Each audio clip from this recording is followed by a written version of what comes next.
Hi everyone, welcome back to my channel. So आज से PT 365 का नया सीरीज स्टार्ट होगा and first we will cover international relations और फिर उसके बाद धीरे धीरे और भी जो भी सब्जेक्ट्स क्या है, environment, economy and history, culture, वो सारे कवर किए जाएंगे। सो अब prelims is very near UPSC और ये बीपीएससी या अदर पीसीएस एग्ज़ाम्स में भी हेल्प करेगा अकॉर्डिंगली। सो आप अपने अकॉर्डिंग कंटेंट को देख लेना। So let's start.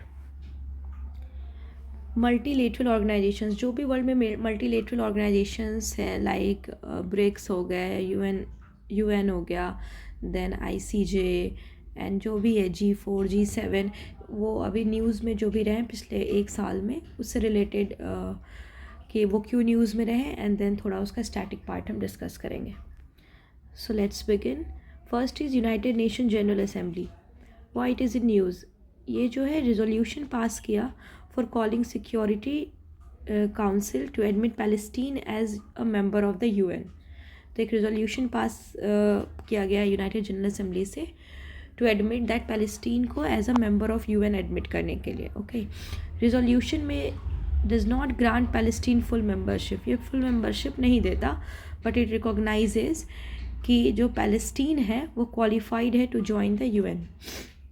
यूएन में एक्चुअली अभी 193 मेंबर स्टेट हैं, तो कि कोई भी न्यू मेंबर के एडमिट होने से पहले जो भी प्रोसेस किया जाता है यूनाइटेड नेशन जनरल असेंबली में, वो चीज़ें यहाँ फॉलो हो रही हैं। और इस बार ये पैलेस्टीन के लिए, due to war between Israel and Palestine को रिकॉग्निशन मिलना चाहिए so that it can join UN और इन्हें इससे यूएन का बेनिफिट मिल सके, तो इसके लिए ये रेजोल्यूशन लाया गया। Process of admission of new member, क्या प्रोसेस है न्यू मेंबर का एडमिशन टू यूएन में? ओके, सो ये 4 प्रोसेस है mainly: application submission, recommendation from Security Council, General Assembly approval और membership effectiveness. 4 step by step process है, then आपको finally आप एक्टिव मेंबर हो जाओगे यूनाइटेड नेशन के।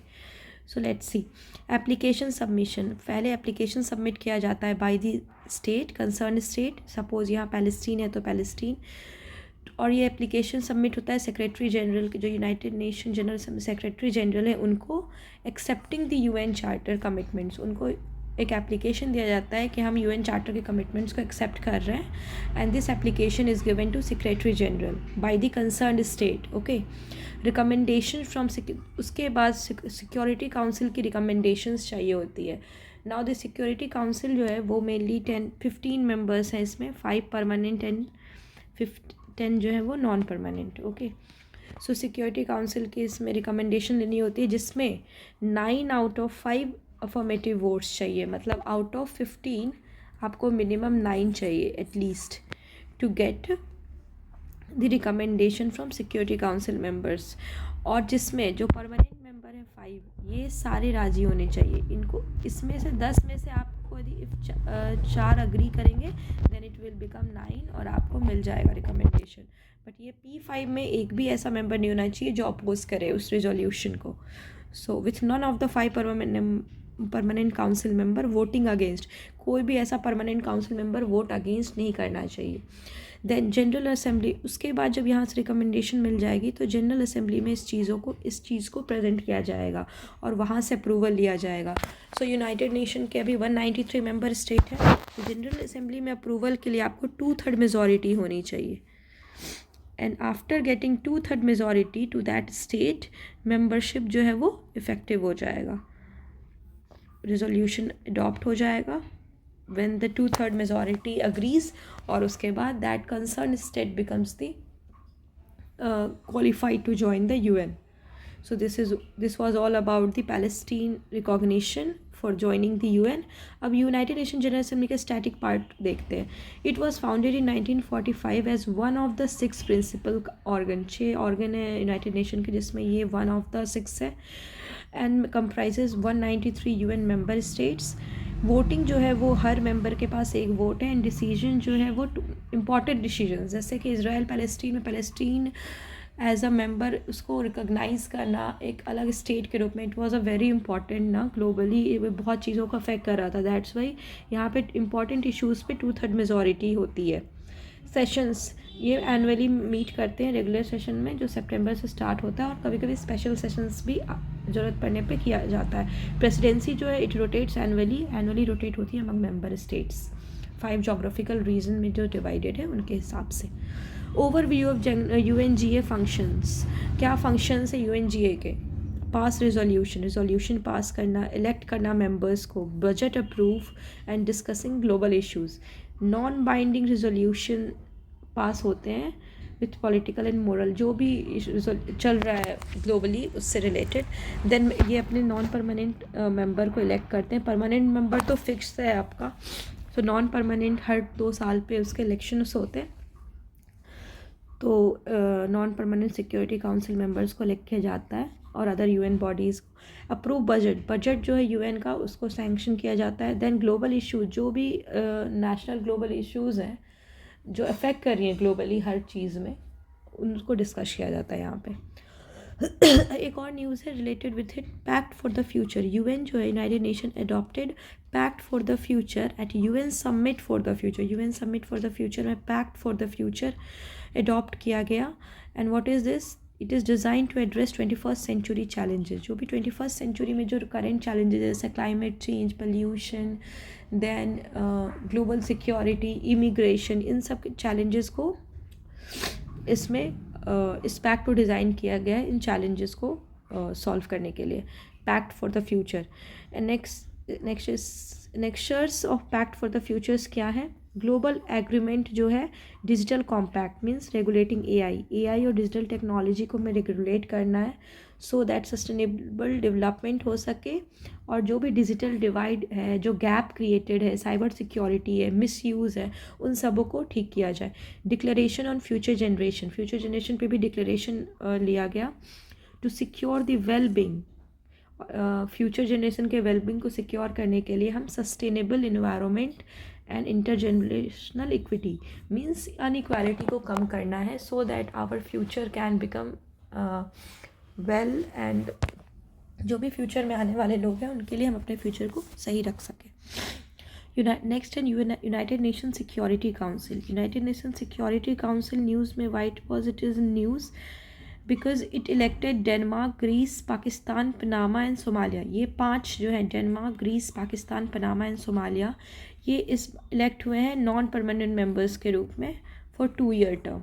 ठीक है, कौन कौन से कंट्री है? Denmark, Greece, Pakistan, Panama and Somalia. United Nation जो है ये मेनली मेंटेन करती है international peace and security.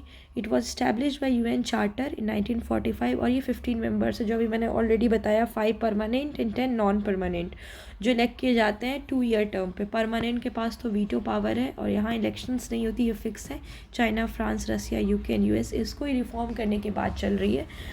And 10 non permanent members जो हैं उनको इलेक्ट किया जाता है through secret ballot for 2 year term, और अलग अलग geographical regions like Africa, Asia, Latin America, Western Europe and Eastern Europe, हर से एक मेंबर को इलेक्ट किया जाता है। और क्या है इसके बारे में? UN security council has a decision power. इसके पास डिसीजन पावर है जो बाइंडिंग डिसीजंस ले सकते हैं, और उसको मेंबर स्टेट को इम्प्लीमेंट करना होगा UN चार्टर के अंडर। इंडिया जो है वो कब इलेक्ट हुआ एज नॉन परमानेंट सीट? तो वो अभी तक वो 8 times, India was elected 8 times, with most recent term उसका था 21 और 22 के टाइम में India was a permanent non permanent member, elected as non permanent member recently in 21 and 22, and अब तक ये 8 बार हो चुका है elect. Then related news, common place initiative जो है it was also launched by united nation security council. ये क्यों किया गया? कॉमन प्लेज क्या है इससे रिलेटेड? विमेन, पीस और सिक्योरिटी पे डिबेट होगी यहाँ पे, और it is design to bring together mediators, government और सिविल सोसाइटी को साथ में ला के डिस्कस करके, and then full equal and meaningful engagement करना है for women in peace process. ये जो है अपॉइंट करेंगे विमेन एज लीड मीडिएटर। इसमें विमेन का रोल और विमेन से related and then peace and security से रिलेटेड डिस्कशन होगा कि जो भी वर्ल्ड में ग्लोबली जो डिस्ट्रक्शंस हो रहे हैं, वॉर्स हो रहे हैं, इमिग्रेशंस हो रहे हैं, उसमें विमेन की सेफ्टी, सिक्योरिटी, उनके लिए mainly women is the center in this common place initiative. So ये है यूएन सिक्योरिटी काउंसिल से related. Now UN piece keepers. UN peace keeper जो India led group of friends, India group of friend was very much in news. Group of friend जो है वो India led initiative है. It is launch by India और इसमें जो है ये डेटाबेस बनाएंगे to record crimes against piece keepers and monitor progress in holding perpetrators accountable. मतलब कि यूएन पीस कीपर्स इंडिया जो ये इनिशिएटिव इंडिया का ग्रुप ऑफ फ्रेंड्स ये मेनली लॉन्च किया है एक डेटाबेस बनाने के लिए. इनको एक डेटा तैयार करना है जो भी पीस कीपर से को लेकर उनके अगेंस्ट जो भी क्राइम्स होता है ना, जैसे अभी न्यूज़ में था कि रशिया यूक्रेन हो गया, Lebanon and then south African continent में जो भी डिस्प्यूट्स हो रहे हैं, तो इंटरनल कॉन्फ्लिक्ट्स जहाँ भी हो रही है और यूएन पीस कीपर्स को वहाँ भेजा जाता है. और India is the largest contributor in US peace keeping forces. So वहाँ पे उनके साथ भी क्राइम होता है, उनको भी परेशान किया जाता है, उन्हें भी मार दिया जाता है. सो उन चीज़ों को लेकर एक डेटाबेस तैयार करने की बात हो रही है कि उनसे रिलेटेड क्राइम को हम डेटा में लाएँ एंड देन जो भी इससे रिलेटेड है, जो भी रिस्पॉन्सिबल इन क्राइम्स के लिए, उनको हम पनिश करें. So it is a initiative by India. Group of friends क्या है? लॉन्च्ड बाय इंडिया इन 2022 में लॉन्च हुआ था to promote accountability for crime against blue helmets. UN peace keepers को ब्लू हेलमेट्स के नाम से भी जाना जाता है. एंड जब इंडिया अपनी प्रेसिडेंसी में था यूएन सिक्योरिटी काउंसिल में ड्यूरिंग 2021-2022 पीरियड, तो वो ये इनिशिएटिव लाया था.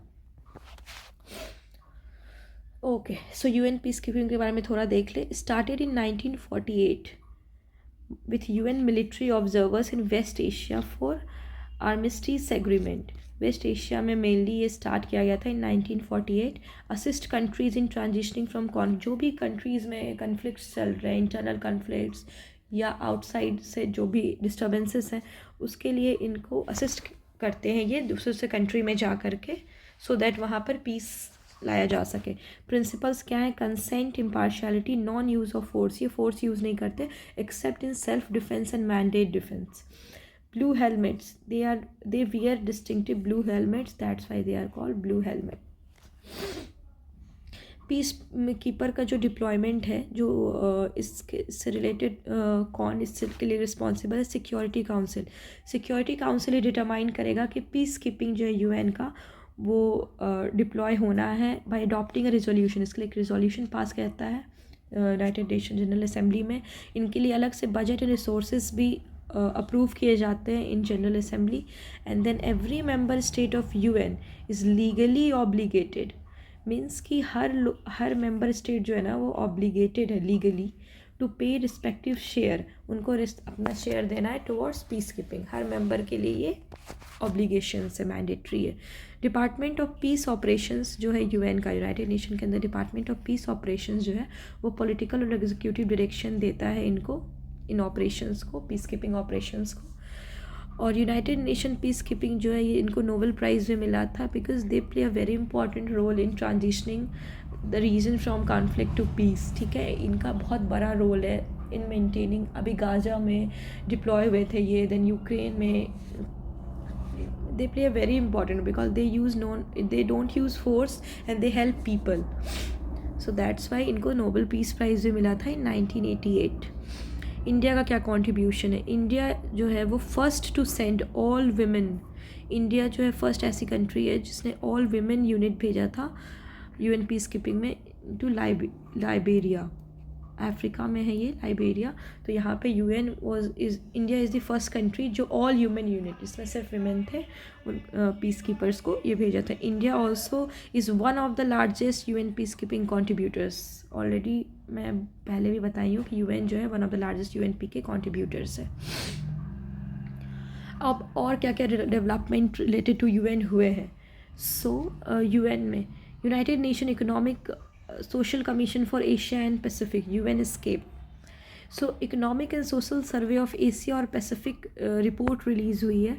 ठीक है, it is a annual flagship publication since 1947 जिसको जो रिलीज़ कर यूएन एस्केप जो है वो रिलीज़ करता है ये रिपोर्ट को. Economic and social survey of Asia and Pacific 2024, Asia and Pacific region से रिलेटेड. सो इसका स्टैटिक पार्ट देखते हैं. ESCAP is headquarter is Bangkok, Thailand. इसका ये इस्टेब्लिश हुआ 1947 में as ESCAP, as economic commission for Asia and far east. पहले ये पैसिफिक नहीं था, एशिया एंड फार ईस्ट था. Then it was renamed as Asia and Pacific in 1976. 53 members हैं इसमें and India is a full time member और 9 associate members हैं. Forum for governments to discuss economic, यहाँ पे economic and social issues related to Asia and Pacific regions में जो भी है वो डिस्कस की जाती है. Next, united nation trade and development. United nation trade and development, जिसको पहले यूएन सीटेड बोला के रूप में जाना जाता था, यूएन सीटेड, अब इसका नाम चेंज हो गया, United nation trade and development हो गया. It has celebrated it's 60th anniversary ये सेलिब्रेट किया है. इसका हेडक्वार्टर है जनेवा, स्विट्ज़रलैंड में. और इसके फंक्शंस ये पहले तो इस्टेब्लिश हुई 1964 में बाय यूएनजीए के द्वारा, यूनाइटेड नेशन जनरल असेंबली में इनके थ्रू इनका इस्टेब्लिशमेंट हुआ है. ये हेल्प करती हैं डेवलपिंग कंट्रीज़ को सो दैट उनका ट्रेड जो है वो उनको हम ग्लोबल इकोनॉमी में इंटीग्रेट कर सकें ट्रेड के थ्रू, इकोनॉमी के थ्रू. मेंबरशिप में 195 नेशंस हैं इसके member. India is also a member. What are the key facts? What are the reports they publish? UNCTAD में important reports, trade and development report, investment report, least developed countries report, ये सारे important report हैं जो UNCTAD now which is known as United Nation Trade and Development वो publish करती है. इनके achievements क्या है? Implementation of financing for development as mandated by global community Addis Ababa, डेप्ट मैनेजमेंट एंड फाइनेंशियल एनालिसिस, ये सारे जो भी डेप्ट फिनेंसिंग एंड इकोनॉमी से रिलेटेड जो भी चीज़ें ये वो हैंडल करती है. United nation global supply chain forum UNGSCF inaugural edition, it was hosted by UN trade and development and government of Barbados के द्वारा ये होस्ट किया गया है, दोनों ने मिलके किया. United nation global supply chain forum, ठीक है. ये एड्रेस करता है जो भी disruption in global supply chain, जो वॉर के कारण, क्लाइमेट चेंज के कारण, जियोपॉलिटिकल टेंशन्स के कारण जो भी सप्लाई चेन डिस्टर्ब हो गई थी, हो जाती है, उसको ये एड्रेस करते हैं उन प्रॉब्लम्स को. इसे लॉन्च किया गया था for intermodal low carbon efficient and resilient flight transport and logistics to meet global climate. Mainly ये जो है ना सप्लाई चेन के लिए ये क्या करता है, ये जो है इंटरमोडल लो कार्बन मीन्स ये बहुत ही इन्वायरमेंटल फ्रेंडली रूप से सप्लाई चेन को मीट करने की कोशिश करता है सो दैट क्लाइमेट का जो टारगेट है, जो हर कंट्री है अपना एक प्लेज लिए हुए हैं कि 1.5 डिग्री सेल्सियस से बढ़ने देना है, उनको मीटअप कर सके. सो मेनली ये इन्वायरमेंटली सस्टेनेबल तरीके से सप्लाई चेन को रीऑर्गेनाइज करता है. इंट्रोड्यूस डिजिटल सॉल्यूशंस, ये डिजिटल सॉल्यूशंस भी इसने इंट्रोड्यूस किया through single window for trade, ताकि आप डिफरेंट विंडोज़ ना हो, एक विंडो से सारा क्लियरेंस हो सके. फोकस एरिया क्या है इनका? Supply chain resilience for specially for small island developing state. Small island developing state जो कि अभी सबसे ज़्यादा वल्नरेबल है towards climate change due to rise in the sea level, वो बहुत वल्नरेबल आइलैंड्स हैं. तो उसके लिए ये मेनली फोकस एरिया है इनका कि उनको वो ये हेल्प कर सके. Now G4 Nations. G4 nations क्या है? Ministry of external affairs, why it was in news. Ministry of external affairs meet foreign ministers of G4 nations in New York. हमारे जो मिनिस्टर ऑफ MEA हैं अभी उनकी मीटिंग हुई with foreign ministers of G4 nation New York में. और ये group जो है ये कमिटमेंट करता है for urgent reform of United nation security council. Actually G4 nation जो है वो मेनली ये ग्रुप ही है for the reform of security council. उसके रिफॉर्म के लिए ही ये ग्रुप बनाया गया है.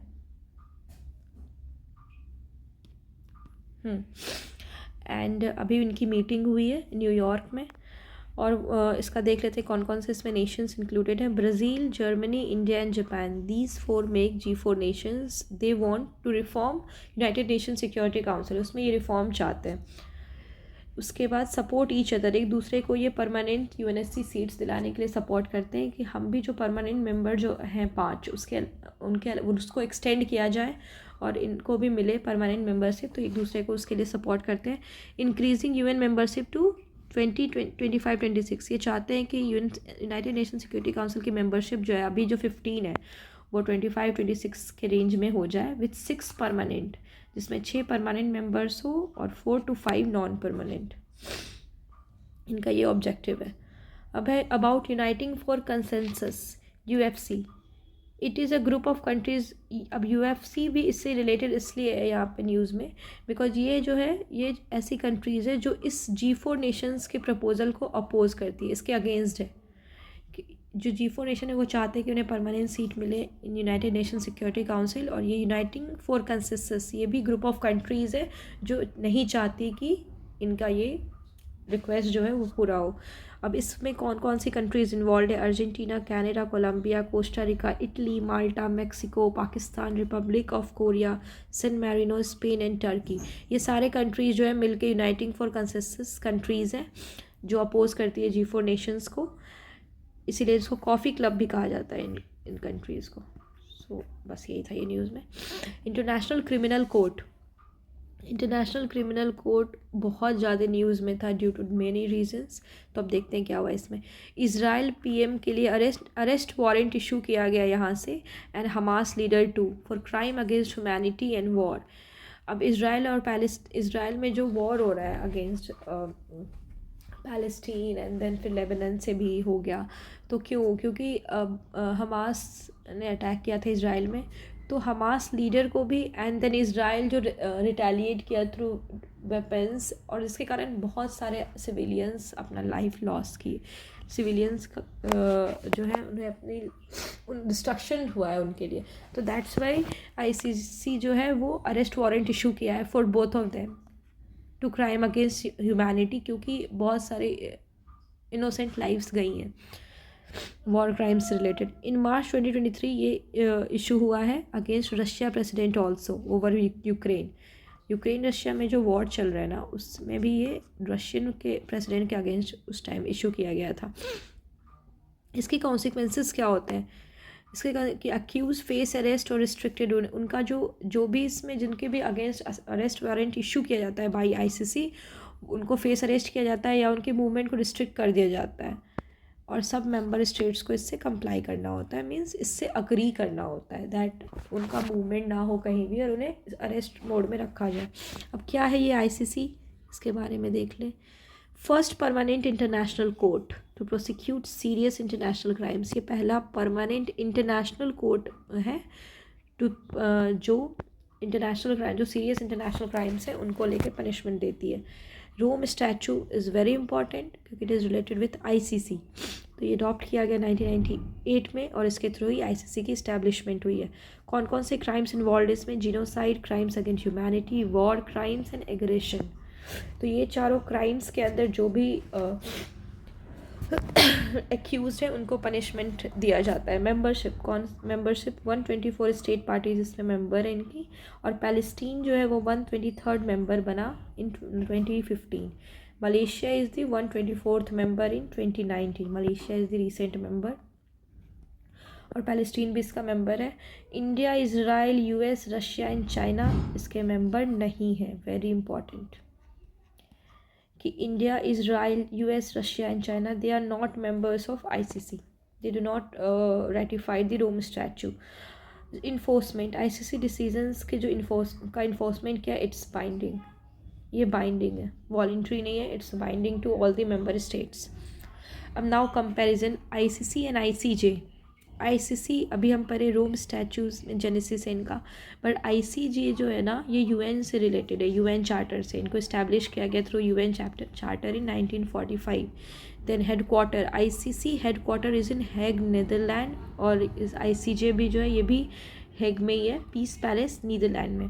कॉम्पोजिशन 18 जजेस कॉम्पोजिशन थे with 9 year non renewable term, और 3 डिविजन्स है इसमें। 15 जजेस 9 ईयर टर्म्स बाय UNGA में इनको इलेक्ट किया जाता है एंड सिक्योरिटी काउंसिल के थ्रू। केसेस, ये इंडिविजुअल्स को ये इंडिविजुअल्स को पनिश करते हैं जो भी इंडिविजुअली रिस्पॉन्सिबल है फॉर क्राइम्स और ऑफेंसेस के लिए। ये ICJ जो है वो 2 टाइप के केसेस देखते हैं। कंटेंशियस केसेस, इसमें लीगल डिस्प्यूट्स बिटवीन स्टेट्स जो कि ICJ का पार्ट है, उसके लिए जो स्टेट दो मेंबर स्टेट के बीच में मान लो कोई डिफरेंस है और वो चाहता है कि कोर्ट ये रिजॉल्व करे तो ICJ में, देन वो केसेस ये देखते हैं. And second is advisory proceedings, means ये लीगल क्वेश्चंस जो भी इनको रेफ़र किया जाता है थ्रू UN ऑर्गन्स, उसको ये देखता है. इसमें individuals, not related to individual, it's not related to individual.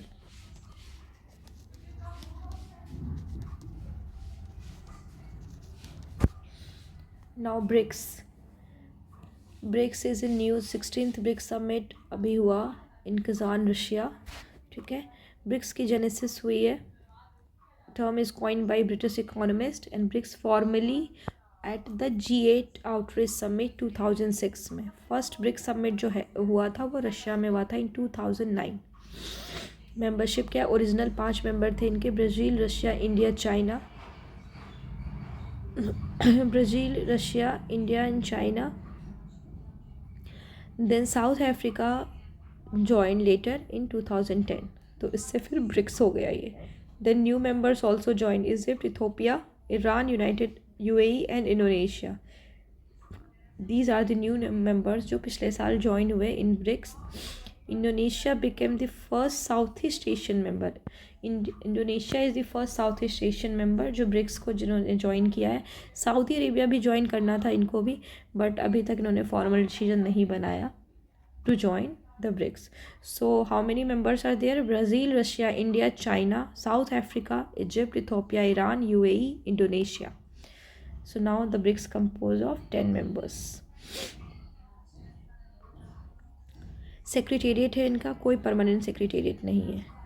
BRICS के पार्टनर कंट्रीज़ कौन से? Belarus, Bolivia, Cuba, Kazakhstan, Malaysia, Thailand, Uganda and Uzbekistan, Nigeria.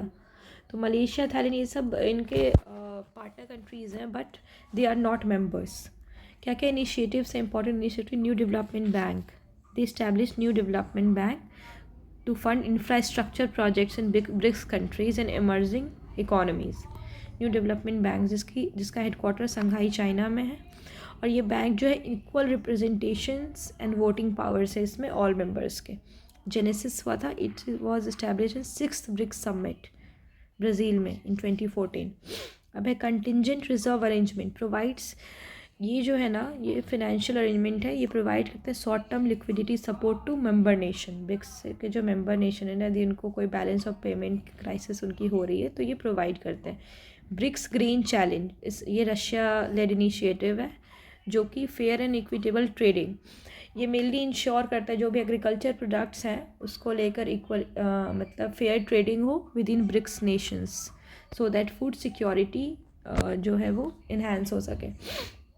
Remote sensing satellite constellation, BRICS जो है वो स्पेस टेक्नोलॉजी में भी अपनी पार्टनरशिप कर रहा है सो दैट वो मिलकर सैटेलाइट कॉन्स्टलेशन बना सके.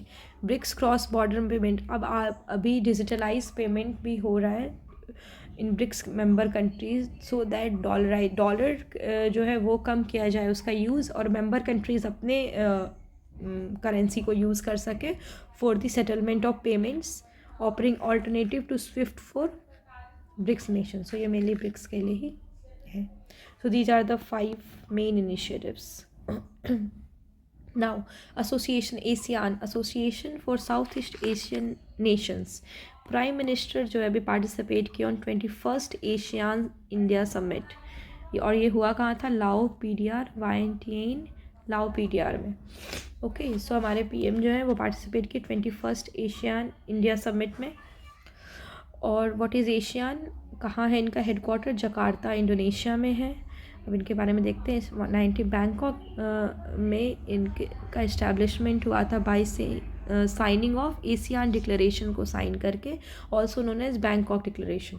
सो बैंकॉक डिक्लेरेशन कभी कभी पूछता है कि Bangkok declaration is associated with, directly tell it is associated with the ASEAN. और ये 5 फाउंडिंग मेंबर्स इसके 5 थे: Indonesia, Malaysia, Philippines, Singapore and Thailand. 5 founding members जो थ्रू बैंकॉक डिक्लेरेशन इस्टेब्लिश किया एशियान को. अभी इसके कितने मेंबर्स हैं? 10 मेंबर्स हैं. Presently it has 10 members. Delhi dialogue, ये एनुअल ट्रैक 1.5 फोरम है for discussing issues between Asia and India. Delhi dialogue is mainly an annual track 1.5 forum है ये, जिसमें एशिया और इंडिया के बीच जो भी इश्यूज़ हैं, trade, culture, economy, then defence, security, सबसे रिलेटेड जो भी इश्यूज़ हैं वो डिस्कस की जाती है। डायलॉग पार्टनर्स इनके ये सारे कंट्रीज़ हैं, Australia, Canada, China, India, EU, Japan, Korea, New Zealand, Russia federation, UK and US, ये सारे डायलॉग पार्टनर्स हैं। क्या क्या इनकी की इनिशिएटिव्स हैं, पहले कंट्रीज़ देख लेते हैं कौन कौन से हैं इसमें। Myanmar, Thailand, Singapore, Indonesia, Malaysia, Laos, Vietnam, Cambodia, Brunei and Philippines. These are the 10 members countries of ASEAN. अभी यहाँ हुआ है इनका 21st एडिशन, तो यहाँ हुआ है। What are the key ASEAN ARF, ASEAN regional forum, ये इस्टेब्लिश हुआ 1994 में। India also joined it in 1996। इसमें 27 मेंबर्स हैं। 10 तो हो गए इनके मेंबर, एंड जो बाकी जो डायलॉग पार्टनर्स हैं ये मिलके एशियन रीजनल फोरम बनाते हैं। इसकी ऑब्जेक्टिव ये है for cooperation, political and security issues among ASEAN member countries and their partners. Now ASEAN Forum, Future Forum, Asian future forum है ये प्रपोज हुआ है वियतनाम के द्वारा प्रपोज किया गया था पिछले साल 2023 में 43rd एशियन समिट के टाइम। इसमें ASEAN member state as well as partner country जो है नया पॉलिसी और रिकमेंडेशन शेयर करेंगे। इंडिया भी इसका फाउंडिंग मेंबर है। ये सब बस याद रखना है कि ये सारे इसमें इंस्टीट्यूशंस हैं एशियान में। देन क्या मेन इम्पॉर्टेंट एशियान में, एक मिनट, ये कलर थोड़ा डार्क, अदर की एशियन और क्या क्या इम्पॉर्टेंट है, एशियान +3 कोऑपरेशन, ठीक है, एशियान +3। तो एशियन +3 में क्या क्या है, एशियन के सारे 10 मेंबर स्टेट +3 में कौन कौन से हो गए, चाइना, जापान एंड कोरिया, ये 3 मेंबर्स हैं एशियन +3 में। Then India is the active participant of ASEAN defence minister meeting में, and then extended ASEAN maritime forum. India जो है वो एक्टिव पार्टिसिपेंट रहा है इस दो का। इंडिया एंड एशियान, इंडिया और एशिया का जेनेसिस देखें। इंडिया जो है वो फॉर्मल एंगेजमेंट स्टार्ट किया with ASEAN countries in 1992 and it became dialogue partner in 1996। Then this relationship जो है वो इन्हांस करके स्ट्रैटेजिक पार्टनरशिप के रूप में 2012 में इंडिया एंड एशियान के बीच में स्ट्रैटेजिक पार्टनरशिप डेवलप हुई। एक्सरसाइजेज जो हम साथ में मिलकर करते हैं मैरी टाइम एक्सरसाइजेज हैं एंड सॉलिडेटरी एक्सरसाइजेज। अब इससे रिलेटेड न्यूज़ भी देख ले। ईस्ट एशिया समिट PM हमारे अभी अटेंड करके आए। 19th east Asia summit Jakarta Indonesia में। 19th ईस्ट एशिया समिट हुआ है जकार्ता इंडोनेशिया में, और ये ईस्ट एशिया समिट का इस्टेब्लिशमेंट मलेशिया में हुआ था। ये मेनली डिस्कशन फोरम है फॉर स्ट्रैटेजिक, पॉलिटिकल और इकोनॉमिक इश्यूज़ यहाँ डिस्कस होते हैं। इसके 18 मेंबर्स हैं, जिसमें 10 मेंबर्स तो आपके एशियान के हो गए, एंड देन बाकी Australia, China, Japan, India, New Zealand, south Korea, Russia and US, means जो भी east Asian countries, and then 10 members from the ASEAN, ये इस एशिया के पार्ट है।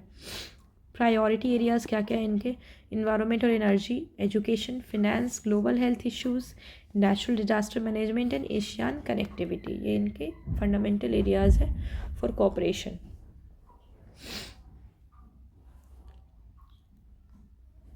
इंडिया जो है ट्रेड रिलेशन में, India has a trade deficit with Asian,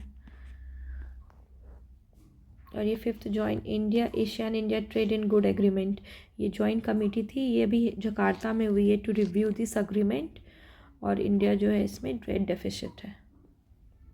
now SAARC is the South Asian association for regional cooperation. SAARC RBI जो है वो सार्क कंट्रीज़ के साथ currency swap framework, RBI announced SAARC currency swap framework for 2024-2027।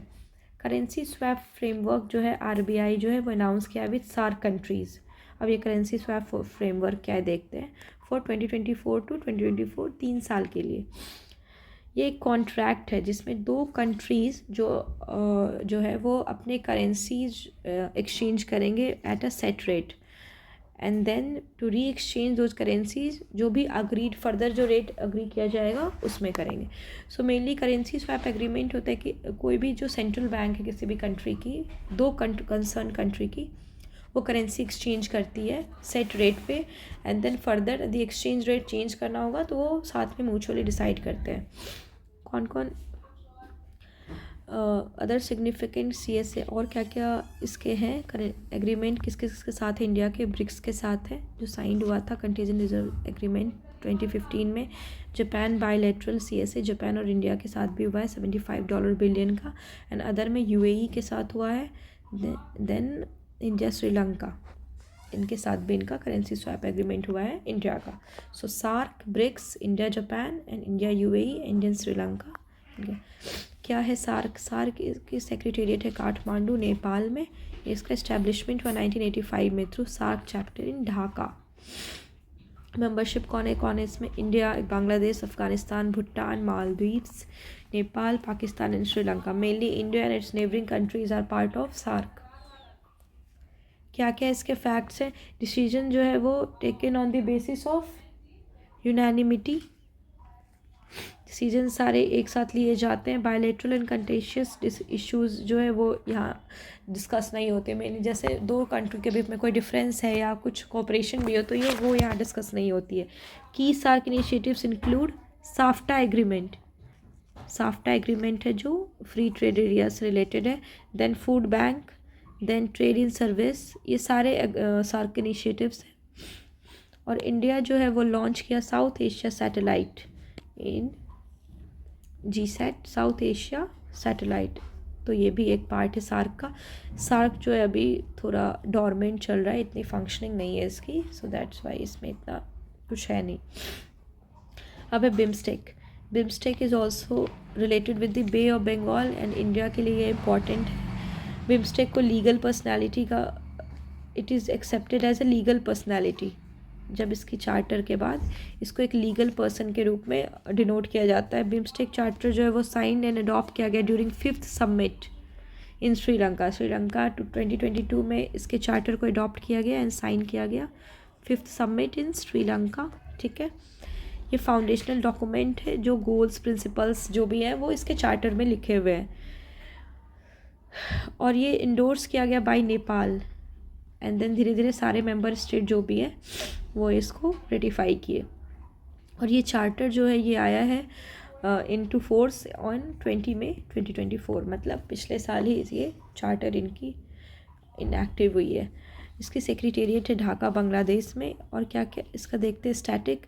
1997 में इनका establishment हुआ with Bangkok declaration. ये भी एक बैंकॉक डिक्लेरेशन हम पढ़े थे एशियान से related and it is related with BIMSTEC.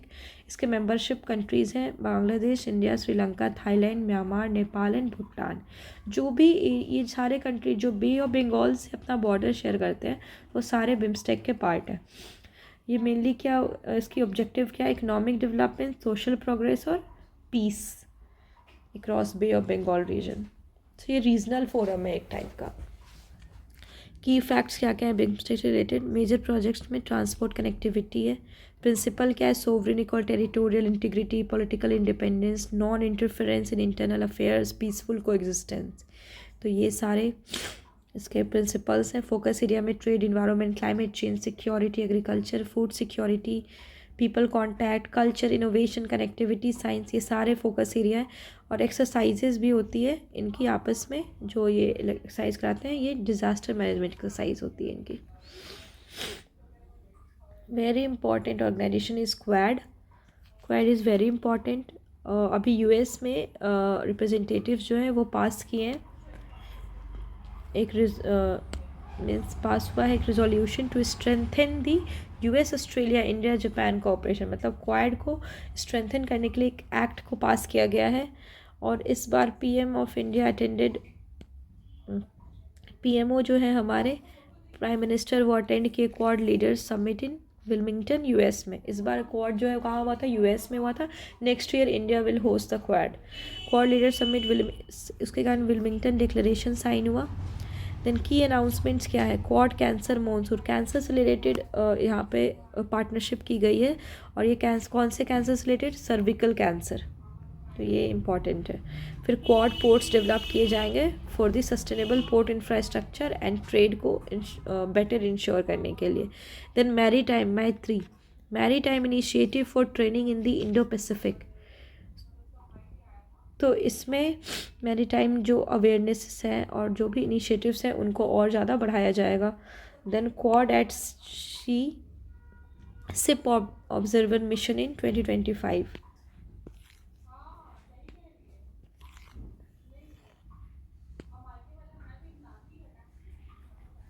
Quad at sea ship observer mission to improve interoperability and maritime safety के लिए एक ये observer mission Quad at sea जो है ये लाया गया है। सो ताकि जो भी इस मैरीटाइम सेफ्टी को अच्छे से इंश्योर किया जा सके। इंडिया जो है वो होस्ट करेगा 2025 क्वाड लीडर समिट, और अभी इस 2025 में 20 साल हो गए क्वाड कोऑपरेशन के। So it's important. इसमें 4 कंट्री कौन कौन सी है? US, Australia, Japan and India. Its objective is to promote a free, open, inclusive, resilient and healthy Indo-Pacific। Indo-Pacific जो है वो फ्री हो, ओपन हो, इंक्लूसिव हो एंड हेल्दी हो। यहाँ पे चाइना का इंटरफेरेंस कम हो, इसके लिए ये इंस्टीट्यूशन को लाया गया है। इस्टेब्लिश्ड किया गया था as intra parliamentary working group, so that ये इसकी वर्किंग जो है आगे अच्छे से चल सके। यहाँ पे 6 वर्किंग ग्रुप्स मेनली हैं रिलेटेड टू क्वाड, जिसमें पहला है हेल्थ से related. Health security partnership sign हुई 2023 में। Climate CQ CHAMP, climate adaptation mitigation package जो है वो 2022 में। देन क्रिटिकल इमर्जिंग टेक्नोलॉजी में भी ये वर्क कर रहे हैं साथ में। सेमीकंडक्टर सप्लाई चेन इनिशिएटिव 2021 में। फिर मैरीटाइम जो है 2020 लॉन्च किया गया Indo Pacific partnership for maritime domain awareness. Infrastructure से रिलेटेड भी ट्राइलेटरल पार्टनरशिप साइन हुई है इंडो पैसिफिक में। एंड देन साइबर सिक्योरिटी, मतलब health, climate, critical emerging technology, maritime, infrastructure और साइबर सिक्योरिटी, इनसे ये रिलेटेड काम भी करती है। बेसिकली ये जो है basically it is establish as security dialogue in India, Australia, Japan और यूएस में के रूप में। ये सिक्योरिटी डायलॉग के रूप में पहले इसको ये इस्टेब्लिश हुई थी। देन धीरे धीरे इनके फंक्शंस जो है वो बढ़ते गए एंड ये हर मामले में और सारे रीजंस चीज़ों में ये कोलैबोरेट कर रहे हैं। But mainly it has to promote a free, open, inclusive Indo Pacific reason.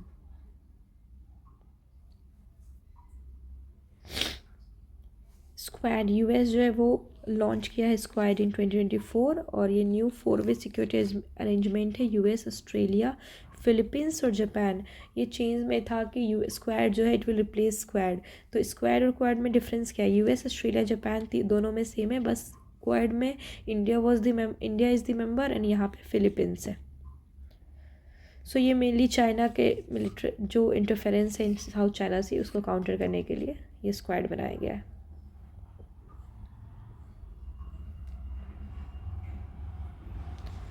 सो आज के लिए इतना ही। अब रेस्ट जो भी मल्टीलेटरल ऑर्गेनाइजेशंस बचे हैं वो मैं नेक्स्ट वीडियो में कवर करूँगी। सो आई थिंक फिर बहुत ज़्यादा लंबा वीडियो हो जाएगा। सो आज के लिए इतना ही। थैंक यू सो मच, और आप ऐसे ही पढ़ते रहना, आपका भी रिवाइज हो जाएगा और मेरा भी। थैंक यू, बाय, मिलते हैं इन नेक्स्ट वीडियो।